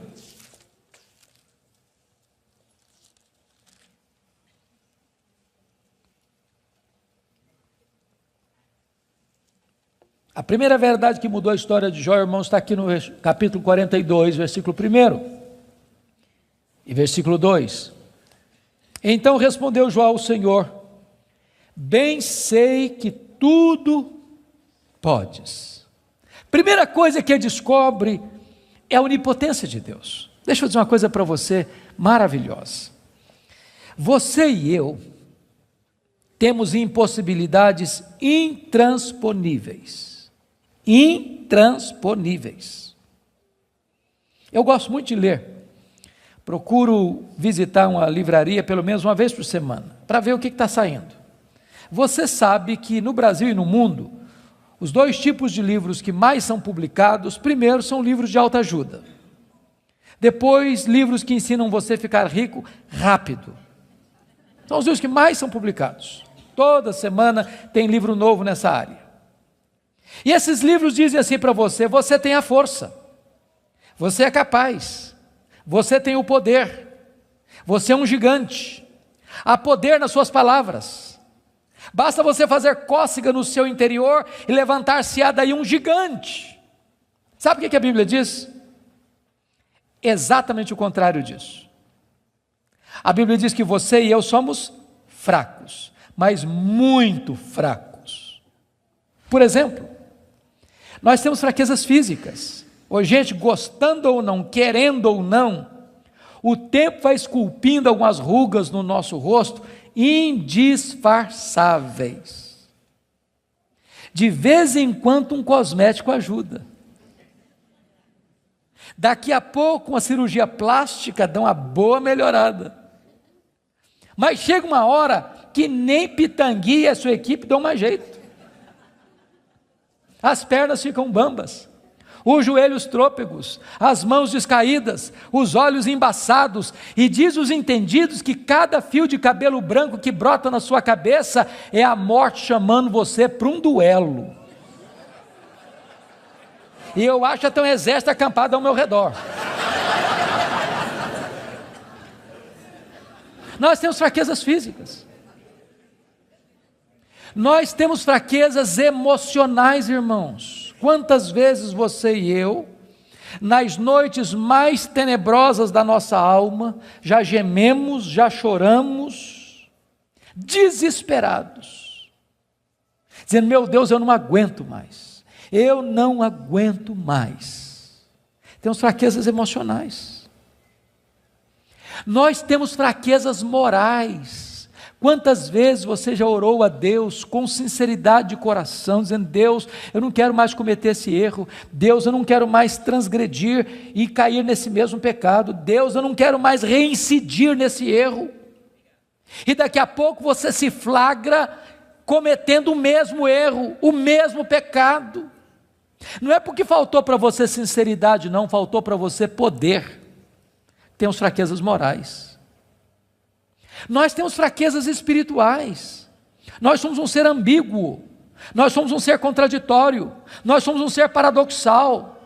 Há uma esquizofrenia enfiada dentro de nós. O bem que nós queremos fazer, nós não o fazemos. O mal que não queremos, esse praticamos. Somos fracos. Mas é tão bom você saber que o seu Deus tudo pode. Não há impossíveis para Ele, não há doença incurável para Ele, não há vida irrecuperável para Ele, não há casamento sem solução para Ele, não há causa perdida para Ele. Ele pode tudo quanto Ele quer. Ele é o todo-poderoso Deus. A grande pergunta, portanto, é esta: quem é o seu Deus? Quão grande é o seu Deus? Quão majestoso é o seu Deus? A W. Tozer, um dos mais importantes escritores do século passado, ele diz que o maior problema da igreja é que ela passa a maior parte do tempo tomando o seu próprio pulso e olhando para o seu próprio umbigo, quando na verdade o nosso principal propósito deveria ser de conhecer a Deus, porque Daniel 11:32 diz que aquele que conhece a Deus é um povo forte e ativo. Quem é o seu Deus? Quão grande é o seu Deus? Quão majestoso é o seu Deus? Quando o profeta Isaías estava escrevendo o seu livro, e agora nós sabemos no capítulo 40, ele diz que o meu Deus, diz Isaías, é aquele que mede as águas na concha da sua mão. Pense comigo no Pacífico, no Atlântico, no Índico, no Mediterrâneo, nos rios, nos mares. Deus mede as águas na concha da sua mão. Vá ao Atlântico, tente esvaziá-lo com um baldinho, veja quanto tempo você vai levar. Diz: o meu Deus é aquele que pesa o pó das montanhas em balança de precisão, como se estivesse pesando partículas de ouro. Ele diz: o meu Deus, Ele mede os céus a palmos. Ele diz: o meu Deus espalha as estrelas no firmamento, e por ser forte em força e grande em poder, quando as chama, nenhuma delas vem a faltar. Agora pergunte para um astrônomo: qual é o tamanho desse universo que Deus mediu a palmos? Sabe qual é a resposta dele? Eu não sei. Agora eu conheço o mar. Aproxima-se dele um marujo, com a pele tostada de sol e sal, por viver nas procelas do mar, e diz assim: eu também conheço o mar. Qual a diferença entre eles? Você conhece a Deus? Quanto você conhece a Deus? Por exemplo, João 17,3 diz assim: e a vida eterna é esta, conhecer a Deus e a Jesus Cristo a quem enviaste. Sabe o que é a essência da vida eterna? É conhecer a Deus. Sabe o que você vai fazer no céu depois que você tiver 1000 anos lá na glória? Você vai estar conhecendo a Deus. Sabe o que você vai estar fazendo no céu depois que você tiver 1 milhão de anos lá na glória? Você vai estar conhecendo a Deus. Sabe o que você vai estar fazendo no céu depois que você tiver 1 bilhão de anos lá na glória? Você vai estar conhecendo a Deus. Nem toda a eternidade será suficiente para você esgotar o conhecimento de Deus, porque Deus é inesgotável em seu ser. Às vezes a gente pensa que o céu vai ser monótono. Há poucos dias um adolescente se aproximou de mim e disse assim: pastor, eu não quero ir para o céu não. Eu falei: você está ficando maluca, menina? Não, não quero ir não. Eu falei: mas então me explica esse negócio aí, ué.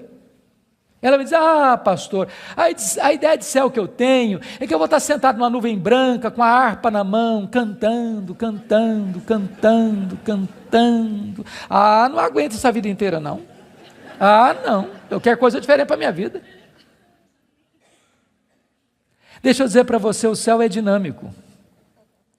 Nós vamos conhecer a Deus, nós vamos amar a Deus, nós vamos fruir a Deus, nós vamos glorificar a Deus. E se você não gosta de trabalhar, você está encrencado, porque nós vamos servir a Deus.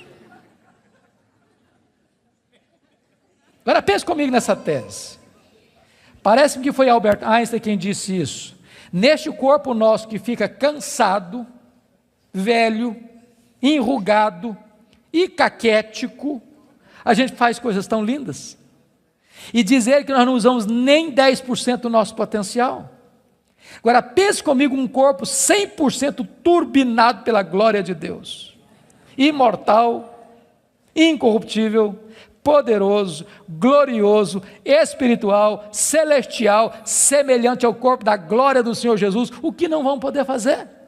Já pensou nisso?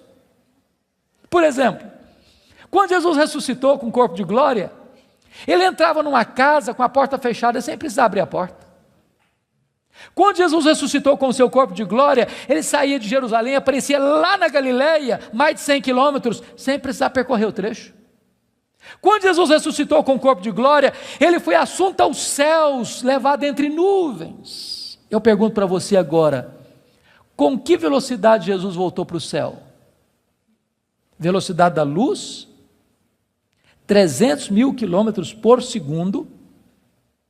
Porque se Jesus voltou na velocidade da luz, 300 mil quilômetros por segundo, depois de 2000 anos, ele está logo ali na esquina ainda. Eu pergunto para você, com que velocidade um anjo vem do céu à terra? Com que velocidade? A Bíblia diz que lá no Getsêmani, Jesus disse para Pedro assim: bota essa espada na bainha aí, se eu precisasse de ajuda, eu rogaria ao Pai, ele me mandaria mais de 12 legiões de anjos. Quantos são 12 legiões de anjos? 72 mil anjos. Com que velocidade eles viriam? No estalar de dedos. O que significa isso? Significa que os anjos não estão sujeitos às mesmas leis que nos governam, de tempo, de espaço, de tamanho. A Bíblia diz que nós vamos ser como os anjos, não no sentido de que não teremos um corpo, mas vamos viver na mesma dimensão. Nós vamos habitar e reinar com Cristo nos novos céus e na nova terra. Vamos servir a Ele, vamos trabalhar para Ele, vamos glorificar a Ele, vamos conhecê-lo, e jamais chegará um dia na eternidade que a gente possa dizer assim: agora eu conheço tudo a respeito de Deus, não tem mais nada para conhecer, porque esse dia jamais chegará, porque Deus é inesgotável em seu ser. Agora eu entendo Jó, sabe o que o Jó está dizendo? Deus, eu só estou arranhando a superfície, só arranhando a superfície, tem mais, tem muito mais, tem infinitamente mais. Agora eu entendo o profeta: conheçamos e prossigamos em conhecer o Senhor. Mas a última verdade que mudou a vida de Jó está no versículo 6, confira comigo. Ele diz assim: por isso eu me abomino e eu me arrependo no pó e na cinza. Ele reconheceu a enormidade do seu pecado. E aqui eu entro em crise de novo. Porque essa confissão aqui cabe bem na boca de um ladrão, de um assassino, de um adúltero, de um corrupto. Mas não cabe na boca do camarada que o próprio Deus diz que ele é o mais piedoso da sua geração. Eu me abomino. E eu me arrependo no pó e na cinza. Como é que você vai entender isso? A grande questão aqui é a seguinte, irmãos: as pessoas que mais sofrem e lamentam os seus pecados não são as pessoas que mais pecam. As pessoas que mais choram, lamentam e confessam os seus pecados são as pessoas que mais perto de Deus andam. Quem anda longe de Deus nem consciência de pecado tem. Eu estava pregando final do ano passado no Hospital Cruz Azul em São Paulo. E a Eleni Vassão, que é capelã, me disse: nós lidamos com uma situação muito triste, agora recente. Eu perguntei: o que foi, Eleni? O que aconteceu? Ela me disse que chega no hospital uma moça, com seus pais, com hemorragia muito severa. E quando o médico foi examinar aquela moça, o médico disse: essa menina acabou de ter um bebê. Essa moça acabou de ter um bebê. E a moça protestou, falou: não, o senhor está enganado, eu não estava grávida não. Os pais disseram: não, essa moça não estava grávida. E o médico radicalizou: pois essa moça acabou de ter um bebê. E a família inteira negou. E o médico radicalizou de novo: tragam-me o bebê, senão eu denuncio o fato à polícia. Daqui meia hora, chegou um bebê morto numa caixa de isopor. E Eleni disse: pastor, nenhum sintoma de culpa, nem nos pais, nem na moça, nenhum sofrimento. Nenhum sofrimento. Há poucos dias em São Paulo eu vi um cidadão que recebeu R$3.000 para matar uma outra pessoa, pistoleiro de aluguel. Ele nunca tinha visto aquele homem nunca tinha falado mal dele, nunca tinha feito mal para ele. Ele recebeu R$3.000, botou no bolso, foi lá, deu 5 tiros na pessoa, matou a pessoa, foi para casa, tomou um banho, jantou e dormiu. Nenhuma culpa. Mas quem anda na presença de Deus, aquele que é santo, santo, santo, não pode se aproximar dele sem dizer: ai de mim, Senhor, ai de mim, Senhor, eu estou perdido. Não pode se aproximar dele sem dizer: Senhor, eu me abomino no pó e na cinza, eu me arrependo, porque na presença desse Deus até os serafins cobrem o rosto. Então preste bem atenção nisso. Se você encontrar um crente que toda hora que ele falar com você, ele é o herói, ele tem uma história para contar, onde ele está na frente, onde ele sabe mais, onde ele é mais piedoso, onde ele sempre está contando os seus feitos, os seus prodígios, e enaltecendo a si mesmo, e batendo palmas para si mesmo, pode ter certeza, você está perto de alguém que está longe de Deus. Porque é impossível estar na presença de Deus sem dizer: ai de mim, Senhor, ai de mim, Senhor, ai de mim, Senhor. Agora eu não sei se você já parou para perguntar por que Deus restaurou a sorte de Jó, versículo 10, quando ele orava para os seus amigos. Já perguntou isso? Por que Deus restaurou a sorte dele quando ele orava pelos seus amigos? Deixa eu fazer uma perguntinha para você. Alguém já falou mal de você alguma vez? Ou você é um cara tão espiritual que nunca ninguém falou mal de você? O que você sente quando alguém fala mal de você? Você fica feliz? Você dá pulos de alegria? O que vocês acham que Jó sentiu quando os amigos dele falaram assim: você é um ladrão, cara? Ô Jó, você é adúltero. Sabe por que você está rico assim? Que você ficou rico, cara? Você roubou as viúvas, roubou os órfãos. Ô Jó, sabe por que você enterrou aqueles meninos? Você é louco, Deus pesou a mão sobre você, porque você é louco, por isso que os meninos morreram, além de enterrar os filhos, ainda recebe a culpa. O que vocês acham que Jó sentiu, irmãos? Sabe o que ele fez? Ele se defendeu, mas quem se defende, sabe o que tem às vezes no coração? Dor, mágoa, ressentimento. Sabe o que Deus está falando para esse homem ser restaurado? Deus está dizendo: meu filho, saia desta arena da autodefesa e entre na brecha da intercessão. Porque enquanto você se defende e tem mágoa, mas você não consegue orar por alguém e ter mágoa desse alguém ao mesmo tempo. Quando você ora por alguém, a oração restaura você e restaura as pessoas pelas quais você ora. Enquanto Jó orava, Deus restaurou a sua sorte. Ninguém ama mais a Deus do que a família. Vocês concordam comigo certamente, e quem tem mais de 2 filhos aqui, sabem disso, ou 2 filhos, a partir de 2 filhos, os filhos não são naturalmente unidos, não são. Quando você vê uma família unida, os filhos unidos, pode saber, por trás tem um pai, tem uma mãe que acompanha, que orienta, que aconselha, que intercede, que exorta, que costura essa unidade.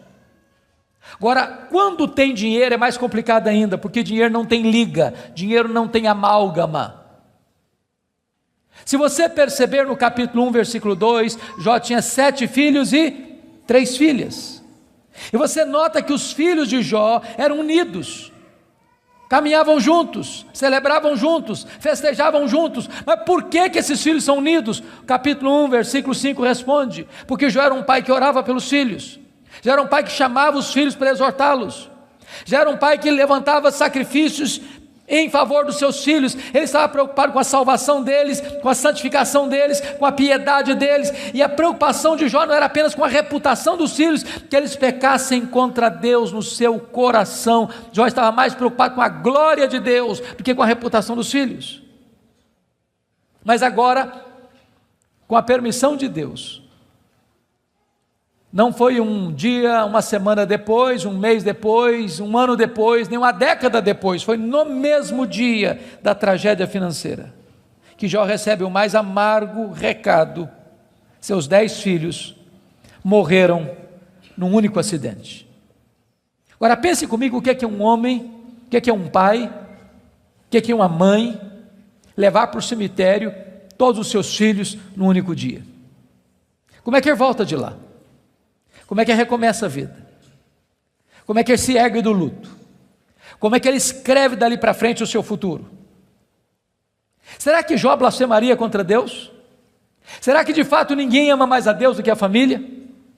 Será que a tese de Satanás era verdadeira? A resposta está no capítulo 1, versículo 20. Quando Jó recebe a notícia dessa tragédia, diz a Bíblia que ele rasga o seu manto, que ele raspa a cabeça, que ele se prostra, que ele adora, e ele diz: o Senhor Deus deu, o Senhor Deus tomou, bendito seja o nome do Senhor. Ele derrota aqui a segunda tese de Satanás. Ele prova que ele ama mais a Deus do que a família. Ele prova que ele serve a Deus não pela bênção de Deus, mas pelo caráter de Deus, não por aquilo que Deus dá, mas por quem Deus é. Mas aí vem o capítulo 2. E no capítulo 2, mais uma vez os filhos de Deus se reúnem. E eu quero crer que os anjos, eu quero crer que nas regiões celestes. E mais uma vez Satanás aparece por lá. E é curioso que Deus é quem provoca a conversa de novo, perguntando para ele: de onde vens? Satanás responde: de rodear a terra e passear por ela. Sabe o que ele está dizendo? Não mudei minha agenda, estou fazendo o que eu sempre fiz, eu estou por aí, eu estou de olho, estou antenado, estou vivo e ativo no planeta Terra, estou procurando uma brecha, estou procurando alguém para devorar. E Deus cutuca outra vez, perguntando assim: observaste o meu servo Jó? E Deus dá o currículo de Jó sem alterar uma vírgula: não tem ninguém na terra semelhante a ele, homem íntegro, reto, temente a Deus, que se desvia do mal. Me incitasses contra ele sem causa para o destruir, mas ele permanece íntegro. Sabe o que Deus está dizendo? Satanás, suas teses são mentirosas, suas teses são falsas. Jó provou que me ama mais do que o dinheiro, mais do que a família. Jó provou que me ama não por aquilo que eu dou para ele, mas por quem eu sou. Aí Satanás levanta a terceira tese: pele por pele, e tudo que o homem tem dará pela sua vida. Toca-lhe nos ossos, toca-lhe na carne, e verás se não blasfema contra ti na tua face. A terceira tese de Satanás é essa: ninguém ama mais a Deus do que a si mesmo. Sem que Jó soubesse, Deus constitui Jó em seu advogado na terra, e coloca nas mãos de Jó a defesa da sua reputação. E diz para Satanás: pode tocar nos ossos dele, pode tocar na carne dele, só não podes tirar a vida dele. Satanás é um ser limitado e limitado por Deus. Ele só pode ir até onde Deus o permite ir, e nem um centímetro a mais. Mas com a permissão de Deus, Satanás sai dali para colocar uma doença maligna em Jó, ferida do alto da cabeça à planta dos pés. E eu imagino essa cena: Jó está falido, Jó está enlutado, e agora o seu corpo começa a ficar chagado, feridas vão arrebentando por todo o seu corpo, seu corpo fica cheio de pus, sua pele vai ficando necrosada, ele vai ficando mal cheiroso, ele é uma chaga viva, ele é um aborto vivo. E diz a Bíblia que outras bolhas vão se formando, e ele precisa pegar um caco, talvez de telha, para raspar a sua pele necrosada. Bolhas vão se formando e se formando, e ele tem que morder nessas bolhas para tentar aliviar a sua dor. Ele não consegue comer, ele não consegue dormir, a dor não dá pausa, não dá trégua, e ele vai ficando magro, magérrimo, macérrimo, encarquilhado, de couro furado pelas costelas em ponta, no auge da sua dor, do seu desespero. A sua mulher olha para ele, um espectro humano, uma chaga viva, se revolta contra Deus e diz: ainda conservas a tua integridade, Jó? Amaldiçoa o teu Deus e morre. Deus não é digno de ser adorado no sofrimento, acaba com isso, tenha hombridade e coragem de dar cabo da sua vida. E Jó responde para ela no capítulo 2, verso 10: tu falas como uma louca, nós temos recebido o bem de Deus, não receberíamos também o mal? Em tudo isso, diz o texto, Jó não pecou contra Deus com os seus lábios. Ele derrota aqui a terceira tese de Satanás. Ele provou que amava mais a Deus do que a si mesmo. Ele provou que ele servia a Deus não por aquilo que Deus dá, mas por quem Deus é. Mas confira comigo capítulo 2, versículo 11. Aí vieram os amigos. Ele faz Bildade e Zofar. Combinaram ir juntamente condoer-se de Jó, para consolá-lo. Diz o verso 12 que eles levantaram de longe os olhos, não reconheceram Jó. Eles ergueram a voz e choraram, cada um rasgou o seu manto, lançou pó sobre a cabeça. Sentaram-se com Jó na terra 7 dias e 7 noites. Nenhum lhe dizia palavra alguma, pois viam que a dor de Jó era muito grande. E eu quero fazer uma pergunta para você. Esses homens eram amigos de Jó? Esses homens eram amigos de Jó? É claro que eram. É claro que eram. Qual foi o problema desses homens? O problema desses homens é que num dado momento eles começaram, entre aspas, a fazer teologia. Eles começaram a lucubrar. Eles começaram a desenvolver uma espécie de lógica simples. E a lógica deles era essa: toda causa tem um efeito e todo efeito tem uma causa. Eles pensaram, para Jó estar sofrendo, ele deve ter feito coisa errada. Mas para ele estar sofrendo muito, ele deve ter feito muita coisa errada. Mas eles não só pensaram, eles falaram. Mas eles não só falaram, eles falaram para Jó. E eles assacaram contra Jó os mais pesados libelos acusatórios. Chamaram Jó de adúltero, chamaram Jó de ladrão, chamaram Jó de louco. Falaram para Jó que Deus havia matado os filhos dele por causa da loucura dele. Falaram para Jó que ele tinha ficado rico porque tinha roubado os órfãos e as viúvas. E eles foram massacrando Jó.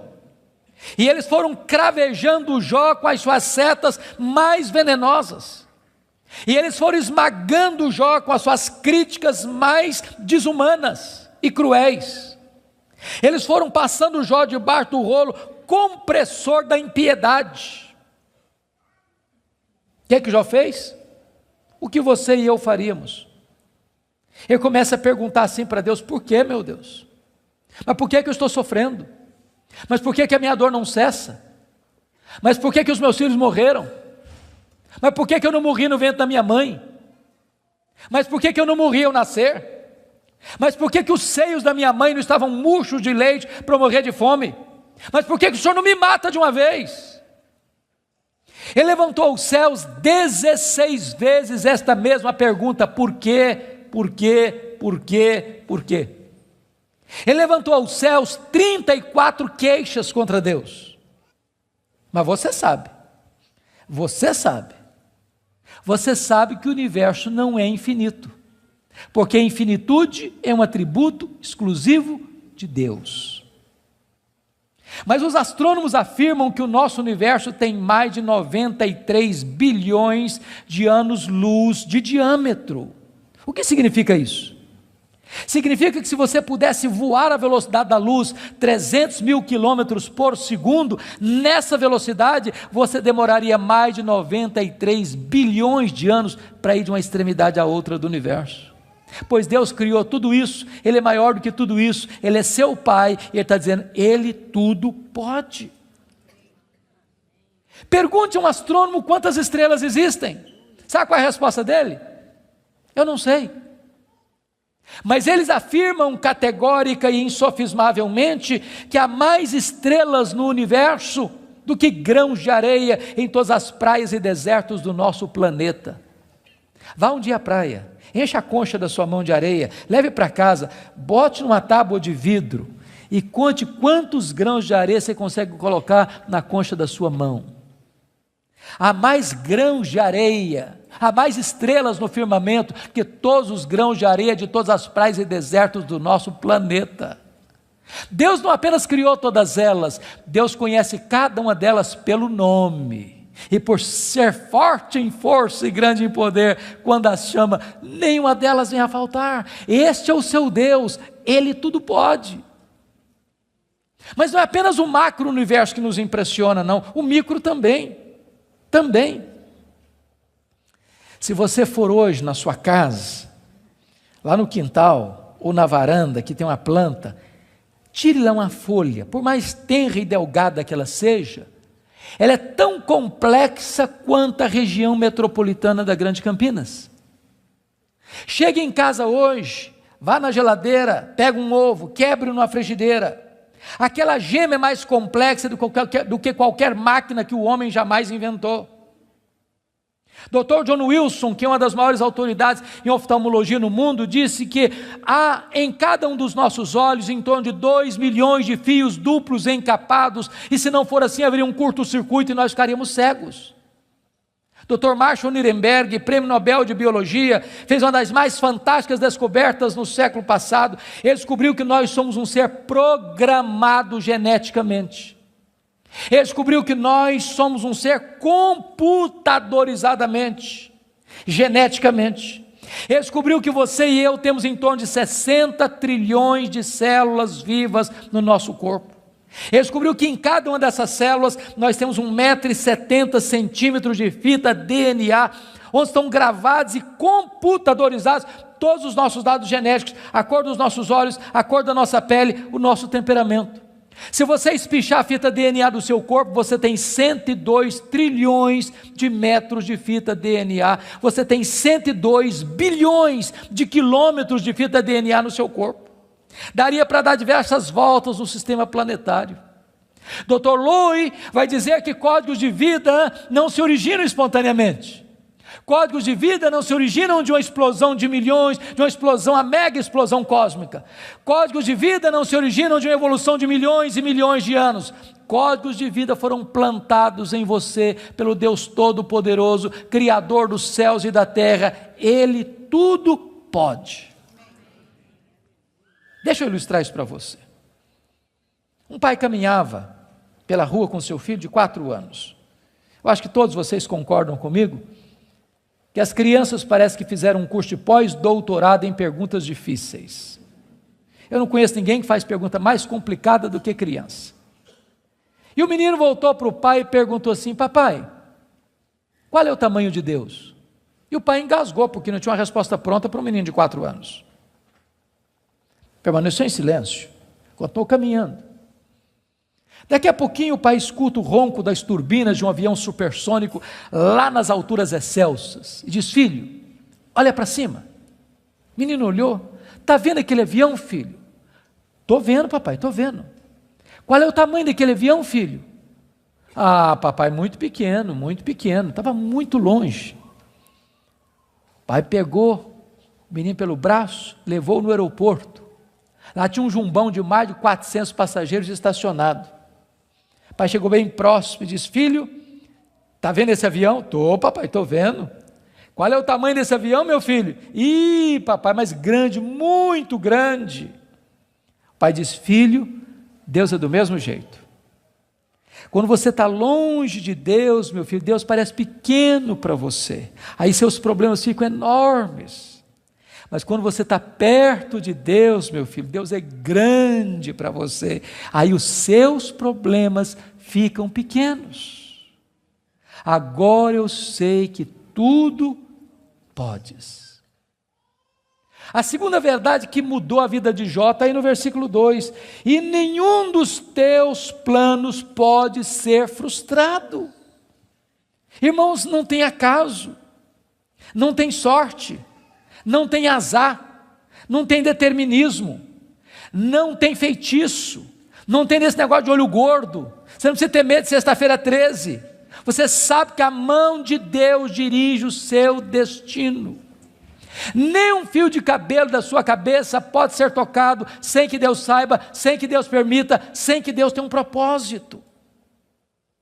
Quando você entende que Deus governa o universo, que Deus governa até uma folha que cai no outono, que nenhum pássaro, nenhum pardal pode cair ao chão sem que Deus saiba e permita, você vai entender que você não é uma lasca de lenha jogada no mar da vida, empurrado de um lado para o outro ao sabor das circunstâncias. A sua vida está nas mãos daquele que está assentado na sala de comando do universo. Ele está no controle. Não há acaso, não há azar, ele dirige o seu destino. Você pode dizer como Paulo: sabemos que todas as coisas cooperam para o bem daqueles que amam a Deus, daqueles que são chamados segundo o seu propósito. A terceira verdade que mudou a vida de Jó está aí no versículo 3, confira comigo.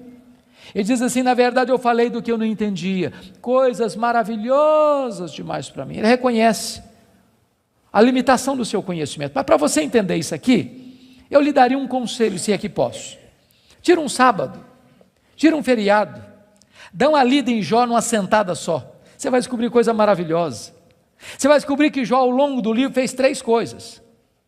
Ele perguntou, ele se queixou e ele se defendeu. 3 coisas que ele fez. E você sabe disso, quando ele está machucado, quando ele está ferido, quando a gente está se sentindo injustiçado, sabe o que a gente faz? A gente fala, se defende, e às vezes quando a gente está sofrido demais, machucado demais, doído demais, a gente fala muita coisa sem entender. Quando Deus despeja a glória dele em cima de Jó, Jó bota a mão na boca e diz: meu Deus, quanta coisa que eu falei sem entender. Sabe o que eu aprendo com isso? Quando você encontrar alguém que parece sabichão demais, que sabe demais, que fica arrotando em cima de você conhecimento demais, você está perto de uma pessoa que sabe quase nada. Que quem sabe, sabe que não sabe. Quanto mais você sabe que você não sabe, porque o que você não sabe é muito mais do que o que você sabe. Portanto, quem sabe, não estufa o peito, não fica empavonado. Não dá para ficar na presença do Todo-Poderoso Deus com soberba, com altivez, com arrogância. Jó começa a entender que Deus é Deus e ele é homem. A quarta verdade que mudou a vida de Jó está no versículo 5, confira comigo. Ele reconhece o seu limitado conhecimento de Deus. Ele diz assim: eu te conheci só de ouvir, mas agora os meus olhos te veem. Eu não sei se vocês entram em crise com esse versículo, eu entro. Sabe por que eu entro em crise com esse versículo? Porque eu não consigo conciliar 42:5 com 1:8. Lá no capítulo 1, versículo 8, Deus disse acerca dele: não tem ninguém na terra parecido com ele. Homem íntegro, reto, temente a Deus, que se desvia do mal. Aqui não é bajulação de um amigo rasgador de seda. Quem está falando isso acerca de Jó é Deus. É Deus quem está dizendo que esse cara é o homem mais piedoso da sua geração. E Deus não tem uma opinião a nosso respeito, Deus tem um diagnóstico. Agora, como é que esse homem que Deus diz que é o cara mais piedoso da sua geração, vem me fazer uma confissão dessa? Ah, Deus, eu te conheci só de ouvir, mas agora os meus olhos te veem. Parece contraditório. Mas para explicar isso, deixe-me fazer uma outra pergunta. Você conhece a Deus? Você conhece a Deus? Quanto você conhece? Quanto? Quanto você conhece a Deus? Deixa eu ilustrar. Havia um cidadão que nunca tinha visto o mar. Um dia ele fez uma viagem para o litoral e quando ele viu o mar, ele exclamou de toda a sua alma: irmãos amados, é um privilégio imenso estar com vocês. E a minha oração é que nesta noite Deus, na sua bondade, derrame graça sobre nós e nos edifique pela sua palavra. Hoje eu quero conversar com vocês sobre um livro da Bíblia, um livro poético, mas um livro complexo, que tem uma mensagem extremamente oportuna para o meu e para o seu coração. E a minha oração é que a história deste livro, que a história desse personagem, nos encoraje, nos abençoe, nos fortaleça. Por isso eu quero convidar você para abrir sua Bíblia comigo no livro de Jó, no capítulo 1. Jó, capítulo 1. Nós vamos ler dos versos 6 a 12. Jó, capítulo 1, 6 a 12.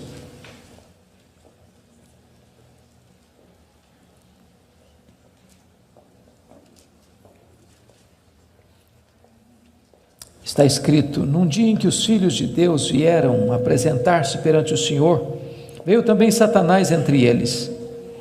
Então perguntou o Senhor a Satanás: de onde vens? Satanás respondeu ao Senhor e disse: de rodear a terra e passear por ela. Perguntou ainda o Senhor a Satanás: observaste o meu servo Jó? Porque ninguém é na terra semelhante a ele, o homem íntegro e reto, temente a Deus e que se desvia do mal.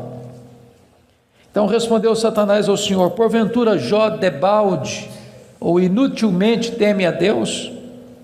Acaso não cercaste com sebe a ele, a sua casa e a tudo quanto tem? A obra de suas mãos abençoaste, os seus bens se multiplicaram na terra. Estende, porém, a tua mão e toca-lhe em tudo quanto tem, e verás se não blasfema contra ti na tua face.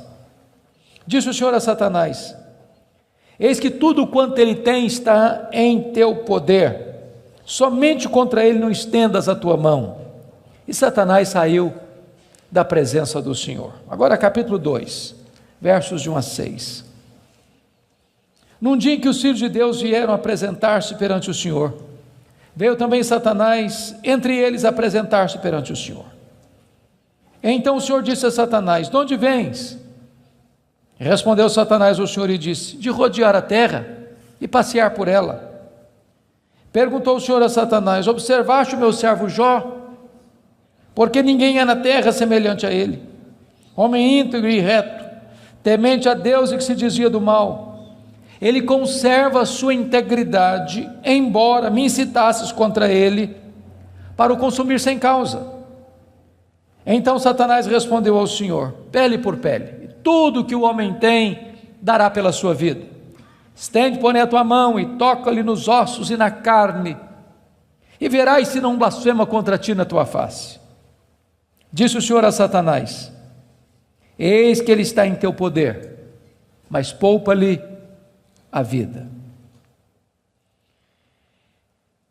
Irmãos, esse texto registra este episódio da reunião de Deus com seus filhos.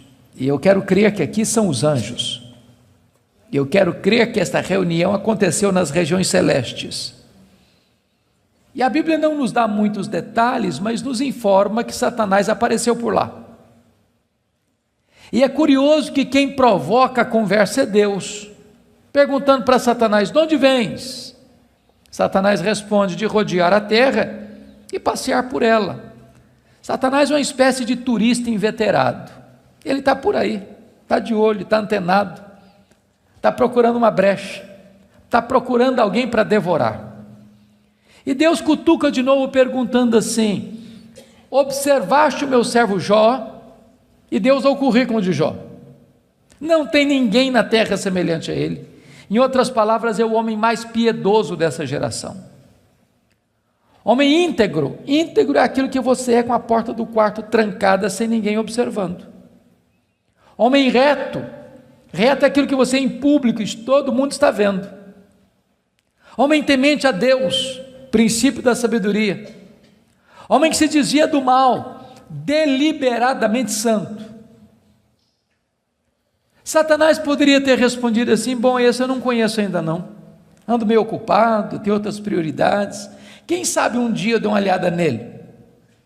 Mas não foi a resposta de Satanás. Satanás respondeu assim: mas também puderas, desse jeito aí, qualquer um te adora, tu tens abençoado a vida deste homem, tu tens cercado a casa deste homem com uma grande muralha de proteção, os bens deste homem multiplicam na terra, tudo que esse cara bota a mão vira dinheiro, desse jeito aí qualquer um te adora.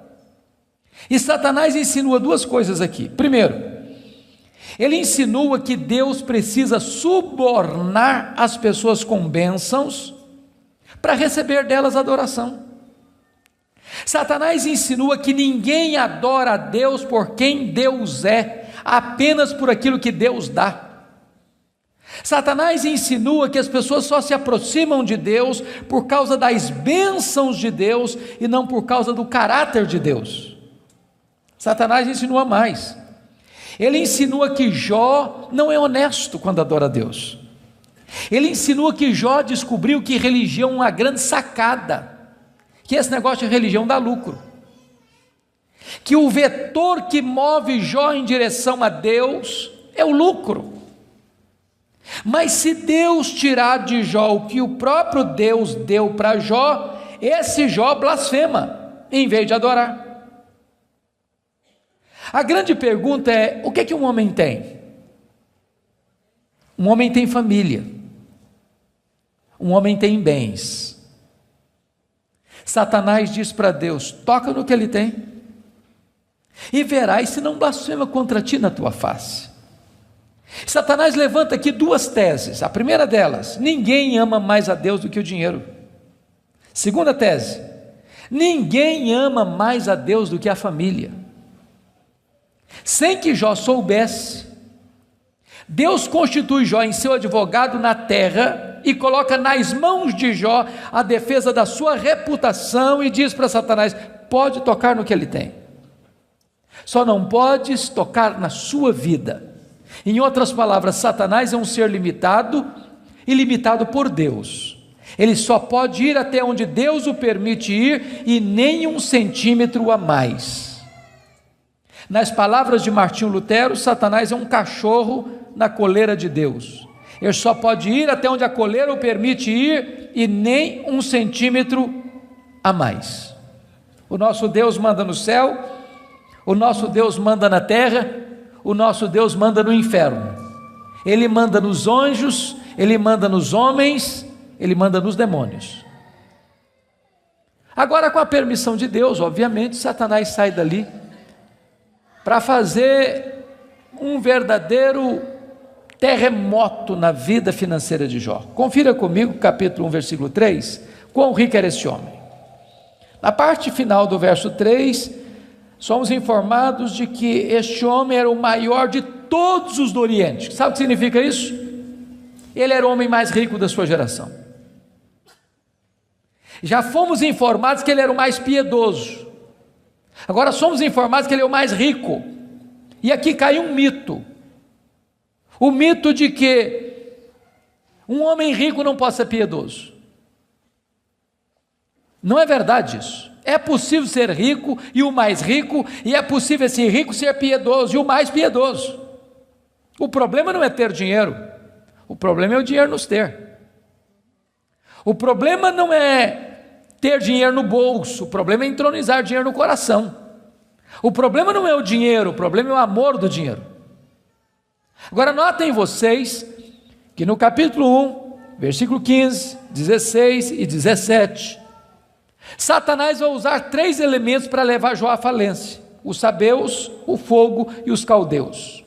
E não foi numa semana, num mês, num ano, numa década. Foi num único dia que o homem mais rico da sua geração entra em colapso financeiro, vai à falência. Ora, você e eu conhecemos gente que por muito menos blasfema contra Deus, por muito menos levanta os punhos contra os céus, por muito menos dá um tiro na cabeça. A pergunta é: será que a tese de Satanás era verdadeira? Será que ninguém ama mais a Deus do que o dinheiro? Será que Jó blasfemaria contra Deus? A resposta está no versículo 21 do capítulo 1. Quando Jó recebe a notícia de que ele está falido, ele diz assim: nu saí do ventre da minha mãe, nu eu voltarei. Sabe o que ele está dizendo? Eu não trouxe nada para o mundo, eu não vou levar nada do mundo, portanto o que eu ganhei entre o berço e a sepultura não é a razão da minha vida. Ele derrota a primeira tese de Satanás, ele prova que ele ama mais a Deus que o dinheiro, ele prova que ele serve a Deus, não por aquilo que Deus dá, mas por quem Deus é.